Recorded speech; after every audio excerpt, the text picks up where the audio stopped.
Hello everyone, I'm Silent Death, and welcome back to a Stationeers No Mining Challenge. Last time, we built a storage for all of our ore that our enemies are mining. And this time, we are going to connect that storage system up to an automatic smelting system. And we're going to connect that automatic smelting system up to our keep in stock system so that it can request ingots and they automatically get made. Hopefully we'll get to all that in this episode. To start with, we need to figure out how we're going to have this guy talk to the guy over there. How we're going to have it request ingots. And to use this, we're going to need to be using the load reagent command, which is not the easiest command to understand, so I'll probably go into a little bit more detail than I normally would with this command. And we have a couple options of how to use that. There's no batch version of the load reagent command, so that means that neither of these ships can use it because they don't have enough screws. Their screws are already set. The only guy that can use it is the automatic ingot delivery guy inside, since it already has the screws set to the various fabricators. But this is that script for that. It only has this many lines of code left. Try to squeeze that in, and that's just not enough. There's more types of ingots than that, so that's not going to work for me. Thus, we're going to need a whole nother script circuit housing setup for this, which means we're going to have to rewire this a little bit.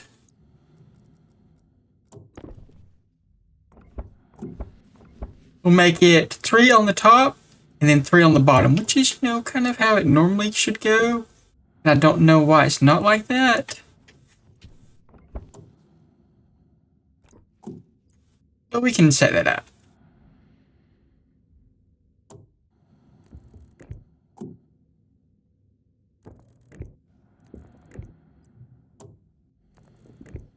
Something like this, and then this will go up around the corners.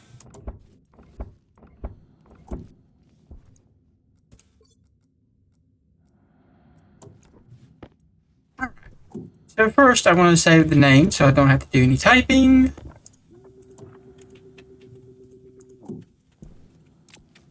And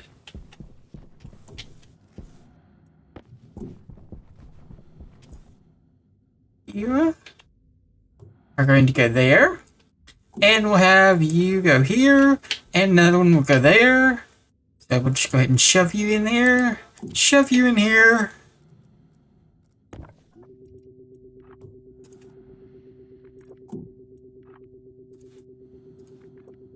This is just in case I'm using the index command and I don't remember. Just want to make sure that we have the names right. And we also want to make sure that I have the screws right. So we'll need to connect these two up together.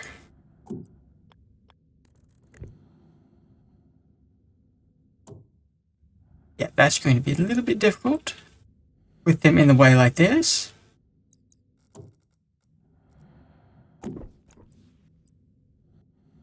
Connect this one up and then do the other one. So let me take care of that.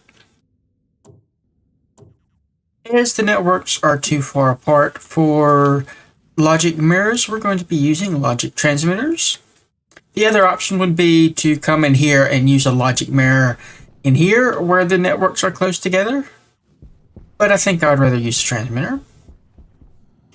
And what I want to check is, can we write from both directions?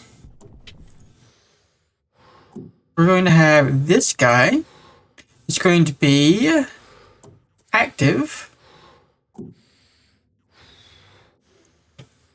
I believe it's active.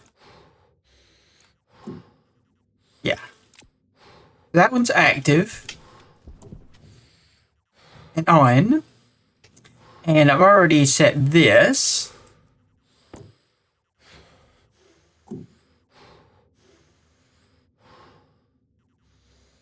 logic transmitter. I did a little quick little thing. Whoops. I hate when it does that.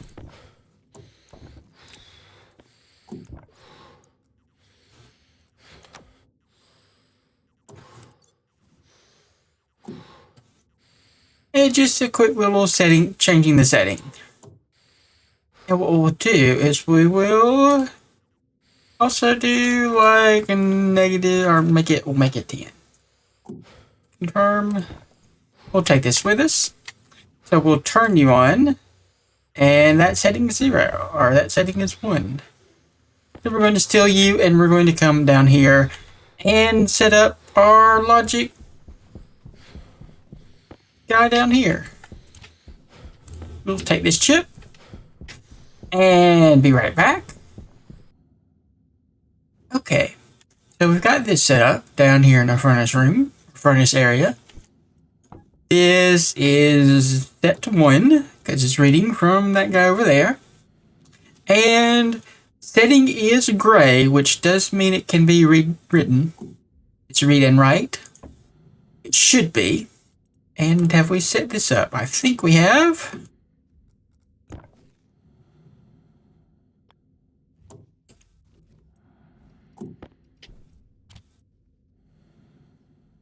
Yep, that's 10. For you. And if we turn this on, we don't get an error, and setting is 10. Let's go check upstairs and see if that received that information. Hopefully it did, because that'll save us from having to have another repair.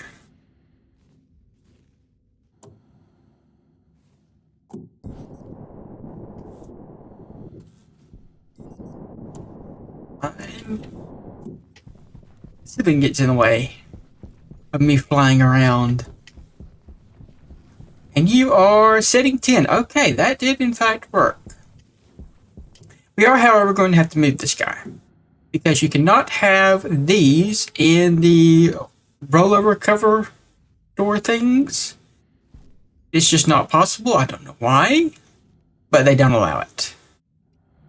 Everything else can clip through them, but these just, nope, can't do it. So we'll put this on the reverse side of this wall right here. Just so it'll be right next to us. And then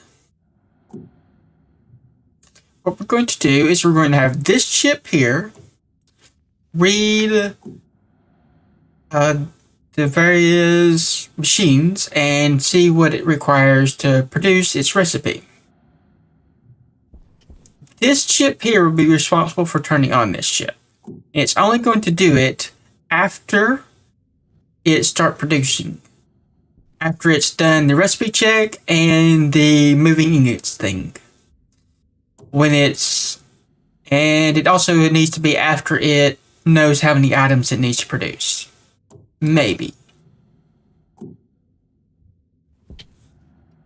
Okay. And this little guy will be able to figure out which machine is being used to produce things by which machine will be on.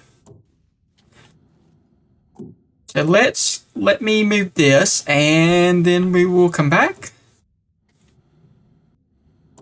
Okay, on our fabricator script, I think that's what we call this, the fabrication IC. We're going to add another device, which is going to be the reagent IC. That's what we'll call the chip that we're working on, that we're working on now, what we're doing. And we'll come down here where we have wait for first item. We're going to turn on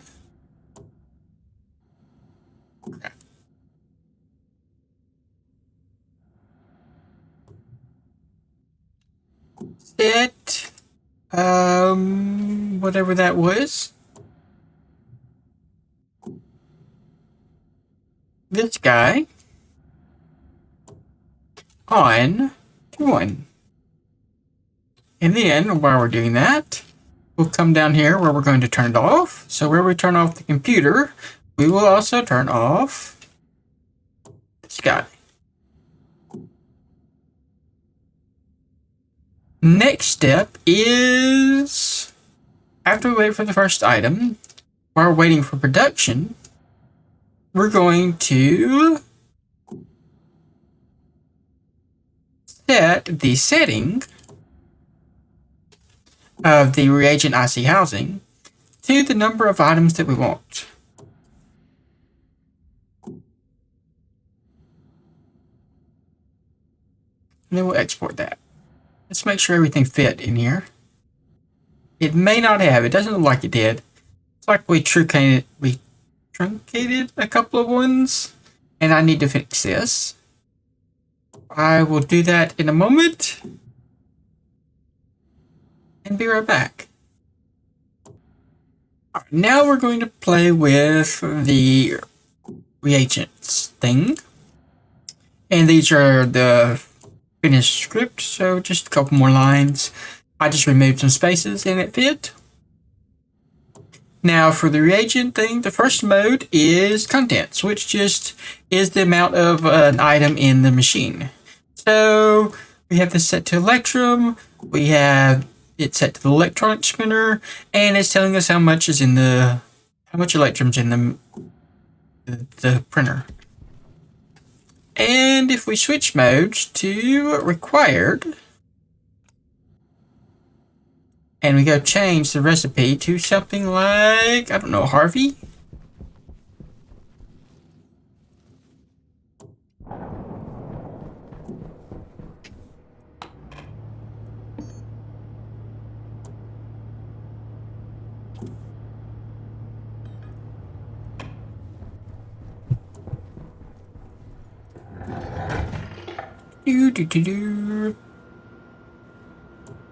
Your lights are so slow.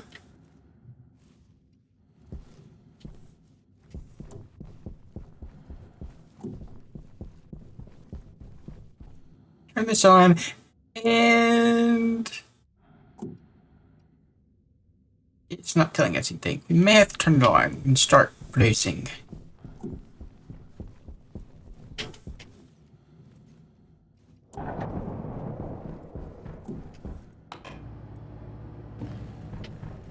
How fast do you produce? That may be too much. What's something that produces really slow? An IC chip, probably? Those are something that we won't worry about having too many of, and that requires electrum. And that does produce faster than a Harvey.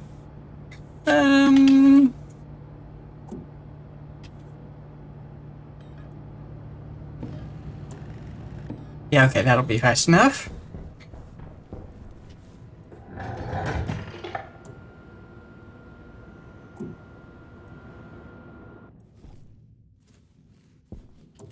Run. And that's still 0. For production. So required is not for this. If we set it to recipe, that, however, tells us how much we need. And I'm not sure what required does.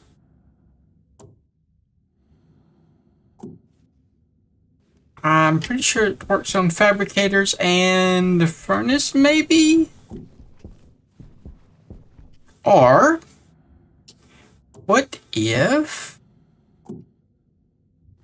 Let me try something for a moment. Alright, I looked it up, and required setting tells you how many reagents you need that you don't have. So I've gone in here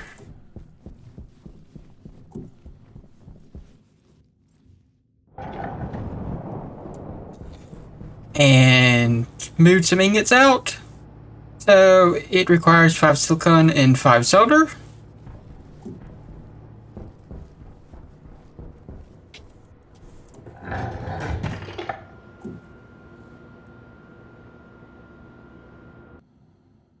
We've seen silicon, this is solder, and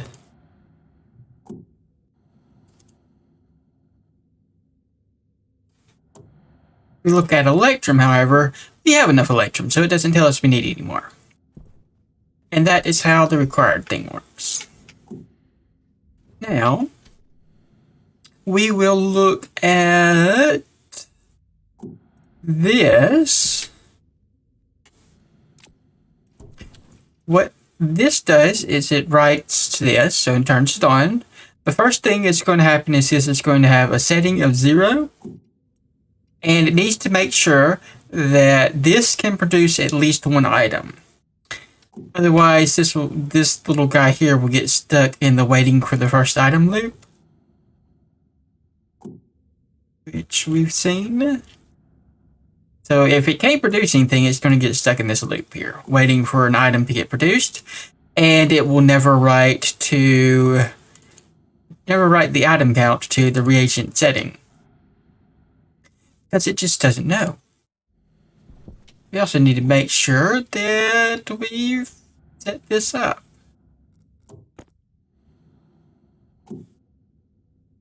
I name this? No. I'll name that, and then we'll start working on this chip. Alright, we are looking at this in the IC simulator because the comments are too long. We have the same order of fabricators that we had in our ingot delivery script. So the pipe, electric, lathe, tool bender, and the fabricator. Then we have the transmitter at Z0. That's the one that we've already tested and placed. Then a few registers. And we have the index of the ingot delivery housing. Because we used up all the screws, we'll have to use the load and set index commands to access that guy. Then the hash for the housing. And the max fabricators. This is just to make it easier to switch between whether or not you're using a fabricator or just the normal 4 guys. After I had to update things a couple episodes ago, I just wanted to make this easy on myself, so we can just change this to 4 and it will only use the first 4 screws or whatever you want to do. Then we have the hashes for all the ingots. In the same order they appear in the Stationpedia. So that'll make it easier to, figure that out when we're working with the other scripts. Then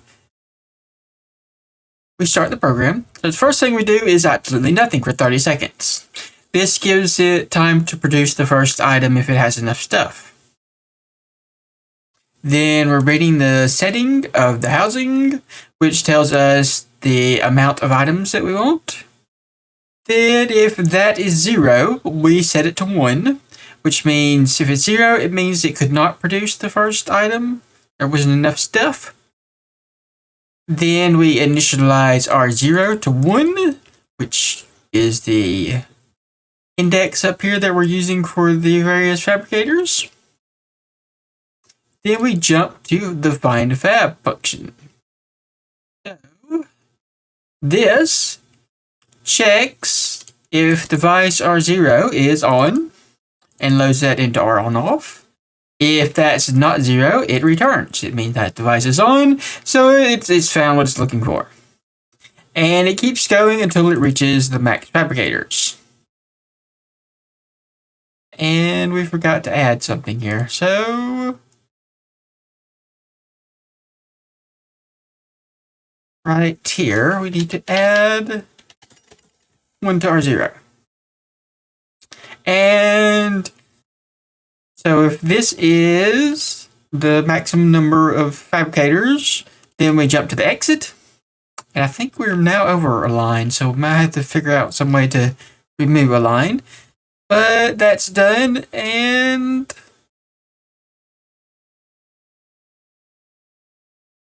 greater than, maybe. Anyway, so if that happens, we exit. Then we add 1 to R1 to keep incrementing our counter. Then let's see, we jump back to find fabs. And we save R0 into our fab. And we gotta check ingots. So we check to see if we have enough ingots. Down here, there's no really good way to do this. So we're initializing our reagents to 1. And then we're loading the required for the recipe of every ingot type and the amount we have in the machine. Then we go to check amount. Check amount reads the setting array from the housing to tell us how many we need. Our produce reads the export count from the machine to see how many we've made. And we subtract those two to get how many we've left to make. Then we multiply that times the amount we produced, the amount we have in the machine, or the amount required to produce one recipe times the amount we need to make. And we store that in our required. And then we say if the number of ingots in the machine is less than the amount we need, we go to smelt. Otherwise, we add one to the reagent, increment the hash index, and it keeps going for every single ingot type. And this does not have a return statement, so we need one there too, I think.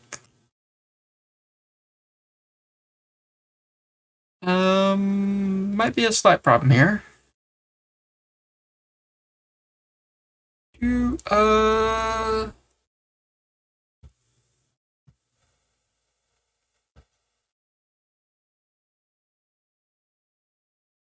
JL. Yeah, that's a JL. Okay, so we'll just take this and remove you. Make you a jump command. And it'll go here. And so if we reached here, then we have enough ingots. So it goes to the exit. And we don't check them out. And the smelt. So we reset the stack pointer to the reagent index. And then we peek to read the hash value, which we're just reading this number up here. And we turn the transmitter on, and we set the setting to the reagents. We're not going to worry about telling it how much we need to make. It's just going to make me a stack of, or however many it can make, that's evenly divisible by 50. So then we wait a second, and we read the setting. If the setting is not 0, we jump back to the sleep command. And we just loop until that setting gets set to 0 by the furnace script. So the furnace script is going to read the hash from the transmitter, and it's going to smelt the ingots, and when it's done, it'll set the transmitter to 0, and then the script knows it can continue. Much like how our automatic ingot script does things. So for that automatic ingot script, we set it to rfab, which it's basically the same thing that we did in the other scripts. So we set that at the index, then we wait, and we're doing the same kind of loop command that we did up here, except for we're using load index instead of load. We're reading the setting value until that gets set to 0. We keep looping, and when it is 0, that means the ingots have been moved. Then we reactivate the production machine in case it stopped. It may have run out of things and stopped production, or it could just, have kept going. If we activate it again, it doesn't matter. Then we turn off the transmitter to save power, and we go back to main. Exit. So main, if we go back to main, it will reread all of the information, read the settings and all that, and check in case we're out of more than one type of ingot. It'll keep going until it passes the check up here. So it checks through everything and finishes. That's the only place it exits. But at exit, we are reading the setting. We're setting the setting to 0 to let everyone know that we're finished. Then we're turning ourselves off, and we're jumping to main. So after we turn off, we'll be here, and when we turn back on, we'll jump. But we need to find a line somewhere that we can skim or something.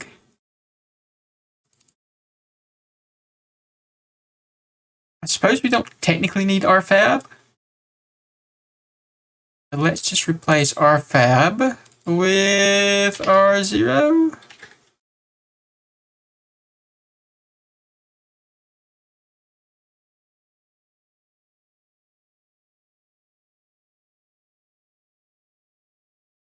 And that means we don't need this. We can just use R0 here. It's not as readable. We could just name that to R8, I guess. It would work. What if we named... I mean, the move command would be enough. No, that has to be R0.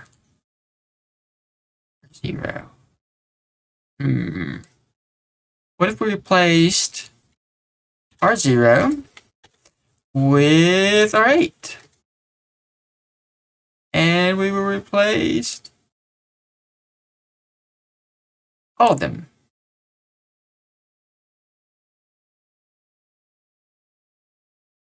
That work? DR8, DR8, DR8. Okay, that looked like it worked. And then we will do...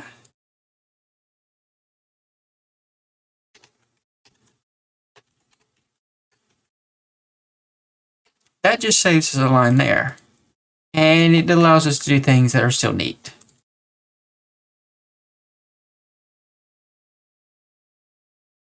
So we can still use RFAB here. I like that better. So that's the things. It's only complaining about these two commands and a bunch of lines too long. I haven't tested it, obviously, because we haven't got the rest of the stuff done.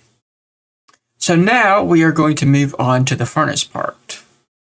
And to start with, we will look at an old furnace thing that I've done to kind of, get us a starting point.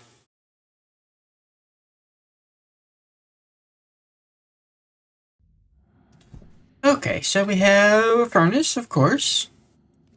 We have a mixer with hydrogen. This save's like 2 years old, so this is way before we had NOS and stuff. Then we have a lever, a dial, a console, and an LED. So this allows us to choose what we want to craft. And it's updated by this guy over here. So that reads the dial setting, multiplies it by 3, adds 1 to it, and jumps relative. So this is basically a switch statement if you're familiar with programming. Then we have, if it's empty, if the dial is 0, we jump to empty, empty out the thing. Then we have the various hashes here for the different settings. And we have moles, which is the amount of moles of hydrogen that it needs to craft that. So it only pays attention to the hydrogen. It doesn't look at the other stuff. And after that, it jumps to the end of the hashlet, which is right here. So then it reads the mixer setting, or sets the setting of the mixer to 66, and it sets the housing setting to, or loads the housing setting, or loads the setting from the housing. Yes, that is what I'm trying to say. And there are a few places, like at the end here, where we have the mixer overridden, and then it skips this setting part right here. Those are for things that have weird things. So that's also like up here, where the setting, this one jumps down to down here where it sets the setting, and then jumps over this. Kind of weird. Then if we read the setting from the switch, if it's greater than 0, we skip. So if the switch is on, it does not empty. That's what that does. Then we read the ratio of carbon dioxide, and if that is greater than 0, then we empty the furnace. This is when things, it's instantly combusted. And if it had any CO2 in it, that meant there was stuff in the furnace. Then we read the data from the furnace. This is just so if it's already burnt stuff, we don't try to fill it back up. Right here, we read the volatiles, the pressure, the temperature, do the either gas thing to find out the number of moles, which there's a better way to do this. Then we set the LED display. I think I actually might have a better version of this saved somewhere.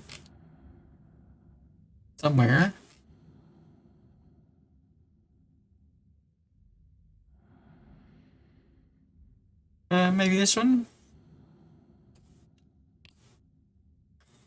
No, that looks the same. Okay. So we're up here. We calculated all that stuff. Then we keep going.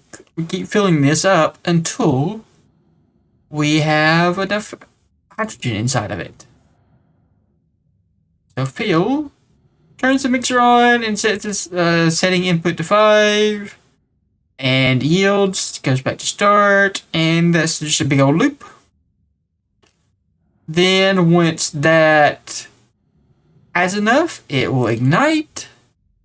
So it turns off the mixer, turns off the pumps, and sets the lead to 0. And we ignite, activate the furnace. Then we empty here. And that reads the switch. If the switch is not on, it just keeps going. Then we let the pressure, turn on the fluid processing pumps if thing. So this jumps to wait if the switch is pressed, and this other stuff here is just to empty it out until we don't have any gas inside. And then it resets things. So wait, it reads the recipe hash, and if the recipe hash matches the hash that we're trying to produce, then it outputs the stuff, and that's it. So basically, the part we're really interested in is how we're calculating things up here to get the amount of stuff we need, which I think we can do better than that. And we're also kind of interested in this little display part here to, know what we're trying to produce. So I want to know if I can write the setting of a dial, because that will be something that we can both manually and automatically produce, and that would work well for me. So let's go back to our Let's Play world and do some stuff. First thing, we're going to have to do a fair amount of building. So we will remove all these chutes. The output's going to have to go up, probably. We have the gas furnace right there and the Stirling engine over there. So we'll probably go up that way, and then that way. And the fabricator will be on this line. So that's probably what we'll connect to. We could just go straight across and try to connect to the hopper, but I think the hopper's a little bit too low. That would mean going like through the walkway. So no, we don't want to do that. We'll connect to the fabricator input. And for the input of this guy, we're just going to go through these guys underneath. Inside of them. Just again, so that our walkway is not blocked by chutes. So just we'll come through here and come down before we get to this wire. And let's see. We'll also want a room around this guy. I think there's maybe some ways to reduce the heat loss by playing with the atmosphere and stuff. So that's what we're going to try and see if it works. Then I guess we'll try programming something. So first, let's build. That shouldn't take too long. We're going to need this in a sealed room, which means we'll have to pump out all the gas from this and replace this with insulated pipe, or this with insulated pipe, so that the fuel does not heat transfer to the hot room and auto ignite, then I don't know how big of a room we're going to make. A 1x1 room for the furnace is ideal. So that means we need an airlock here, but then we have all the information, the instruments and stuff. So yeah, I don't know how we're going to do that. We'll figure it out. I'll see what I can fit in here, and we'll be back in a moment. Alright, we've got this chutes ran. This one goes all the way up to here. And the other one is underground. Or under frame. And I've been looking at this and thinking about how we want to do this. There's a few options that we can think about. The first thing I want to do is I'm going to seal this off in its own little room eventually, or maybe more than eventually, soonish, something. Because I read a post on Reddit where a guy was trying to play with the large extendable radiators on Mars, and he was having a lot of difficulty because the pressure's so low on Mars that it was not getting good convection or good radiation or radiant heat transfer. So what I'm thinking is we'll have a very low pressure in here that will hopefully stifle the radiant heat transfer and be too low for good convective heat transfer. And that will hopefully keep us from losing too much heat from transferring that way. It's just a test that we will try. And if it works, it works. If it doesn't, it doesn't. But we're going to stick a sensor in the room and probably some consoles somewhere to, read the temperature and stuff. We don't want to accidentally catch our furnace on fire or auto-ignite it or something. So we're going to just cram a sensor like right in here. Maybe somewhere where we can see it. We can put it on the roof. That would also work.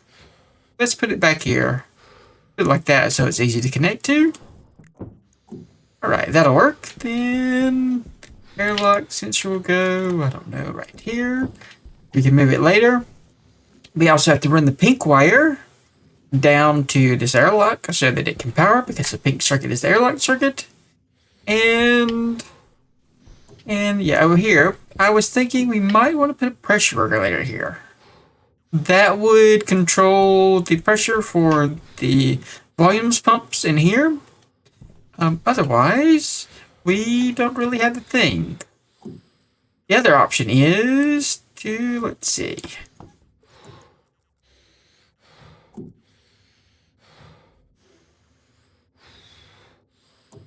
I don't think you can read the pressure and temperature from the pipes from in here. So either we use a pressure regulator set to some kind of lowish pressure to maintain a constant pressure, or better yet, we could use a pipe analyzer so that we're reading both the pressure and the temperature, and we could calculate the volume that we need to pump to get the amount of gases that we want. My health is critical. Okay, yeah, I'll be right back. Alright, we've ran this up, over, and around, which in hindsight is not necessary because we're not going to be able to see this anyway. I was doing it so that we could see this from over here, but we're going to have a wall here, and it's just not going to work. So, but it's done. Don't worry about it. And I don't think we can go through here. We're going to have to figure out some way to get power here, which we can just go with the roof. Like that, and take care of that. We're going to have to rip out this whole wire here and redo this. And we're going to do... we're going to have probably 2 of those rollover covers, one on each side.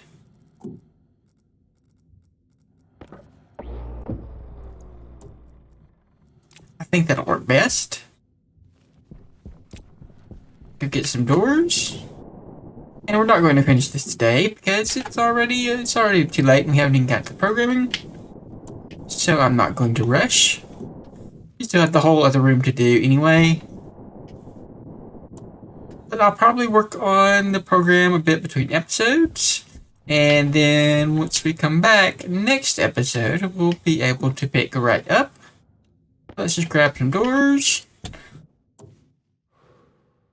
Probably need more doors. Oh, we want to use some blast doors for our furnace room. I've got all these that I've been trading for and I haven't used any of them. But you know, that'll have a nice aesthetic for us.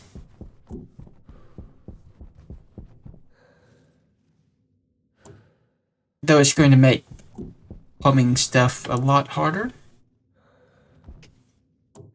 We may just end up walling off this whole area with maybe I don't know, an interior door or something so that we can get to the piping and stuff. But yeah, those are going to be blast doors. We'll have to cut out all this stuff to get them fit. And yes, what were we going to do? The rollover covers, yes. So, manual hatch composite rollover cover.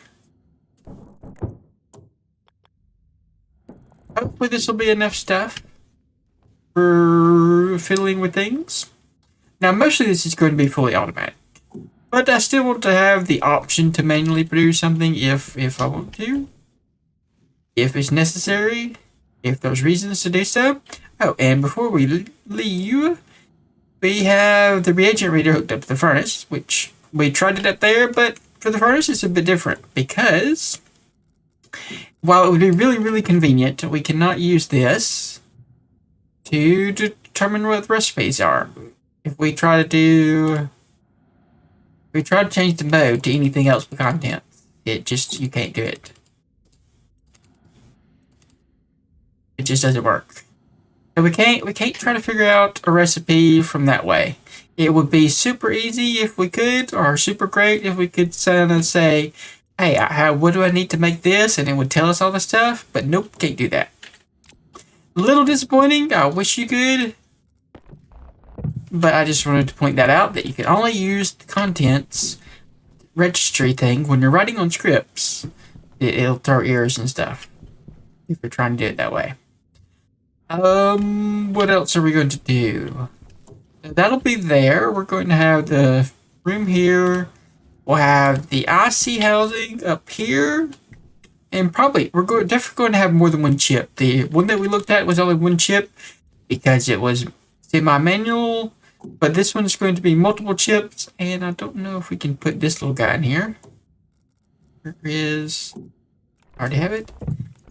We can't put you here. We'll probably have to put you on the ceiling. That's the only place you can go. So that's going to be weird. But fine, whatever. So that'll go there. Then the housing. We're going to plan on just having a bunch of them. We'll have them 3x3. And we'll have another chip. We might do the chips on the opposite sides. We also want the displays and stuff. I don't know how we're going to do that. I don't know what displays we're going to want to read. I don't know if we need to do all this stuff. I don't think we need a console display for the pressure and temperature of the furnace because we can just look right here.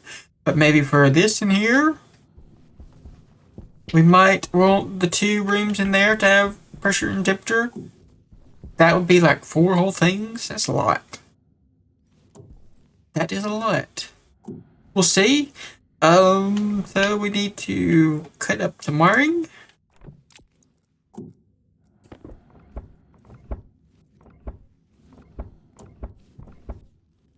This is going to be messy. We'll just come through here. And there, and then that'll have to go around. Yeah, very messy. Okay, and then it'll connect up that way too. Okay. And this is going to be the same color as the room in there, so it's all going to be one big network for our ore and ingots. just because we're kind of out of colors. And next step, I don't know. I don't think we can do much more this episode without doing some stuff.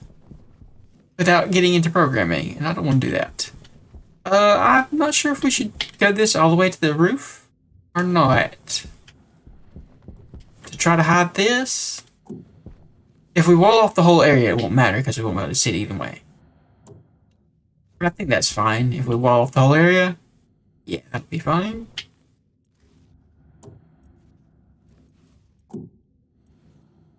Okay, let's go ahead and wire up the pink.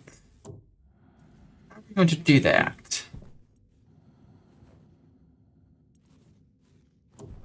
I think here is the only way that we can do it. So if we go down and then down here, like right about, that'll be another reason to wall off the whole room so that we can't see this. Yeah, this is going to be the only reasonable way we can hook these up. So that'll be pink and the power for the airlock. Then I don't know. Let's see if we can fit the blast doors now. Let's go ahead and get in those placed before we do anything weird. One big giant blast door and another big giant blast door. And why are you upside down? Would that even matter if we did that upside down? It might actually work better upside down. Because you can do stuff on the tops. You can run wires on the tops, but you can't on the bottoms. Maybe having it upside down would be better. Let's see what it looks like. So just steel. We'll compare the two looks. And steel sheets and a crowbar. We don't have enough steel.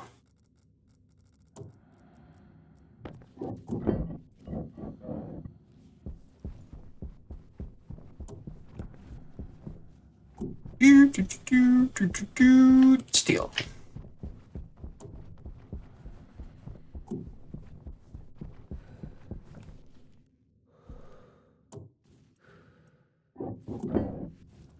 So the only thing that's different is the arrows. I think having them upside down is going to work better. That's definitely what we're going to do. That'll make wiring things a lot easier. Wiring and pummeling. Okay, so those will be our big giant blast doors for our big giant room. Our itty bitty room. We want lighting in here, maybe? Maybe some lighting in the little room. I don't know. Power usage is a thing. Let's see. Probably an angle grinder, maybe? And a hand drill.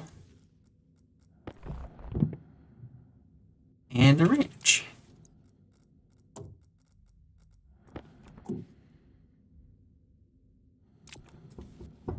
I'm not sure if I want to put this here or not. We'll leave the frame there, but not weld it up. That'll allow us to get around fairly easy. Okay. So I will hook up this between episodes. There's really no need to go into that on camera. We do have you already here. That can be done. And next episode, we're going to come back here and we'll program this. So I was just saying, we're going to need two different chips, at least two different chips. One of them is going to be an interpreter for taking the hash from this guy and converting it into a recipe. Then that's going to have another guy that's going to convert that recipe hash into a pressure setting or into settings for this, and we'll have another guy that sets it into how many ingots we need or how much ore we need or whatever. So that'd be 2, maybe 3 chips to work all that out, given how many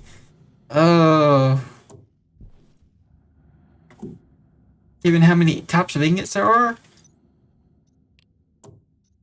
So that's probably like... It's going to be a lot of lines of code. So there's going to be at least 4? At least 5 minimum lines of code for each type of ingot.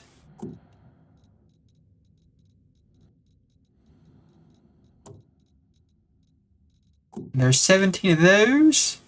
Ew, that's a lot. That's almost... Yeah, we were going to have probably 2 for that. Maybe we'll have 1 for each type. 1 for basic ingots, and 1 for alloys, and 1 for super alloys. That could work. Because the super alloy one was have to use the other alloys, the regular alloys ones. It'll tell the regular alloy ones to make stuff. Oh, and we're going to need a vending machine for that as well, aren't we? We're going to need some way for the super alloys to get made, assuming we're going to make super alloys. We may just not make super alloys and just stick to the... We really only need the basic resources and steel, because we have enough resources that we're trading for everything else. And leaving ourselves stuff to do in future seasons is not a terrible idea. So maybe that'll be something we'd stick to. That wouldn't take as many lines. We'd only need... like this one. 35, 40-ish. 40, 50 lines. That's doable. I think that's what we'll end up doing. Okay, I'm going ahead and I'm rambling, so I'm going to stop here. And I will see you next time. Like if you like, subscribe if you're not. Thanks for watching.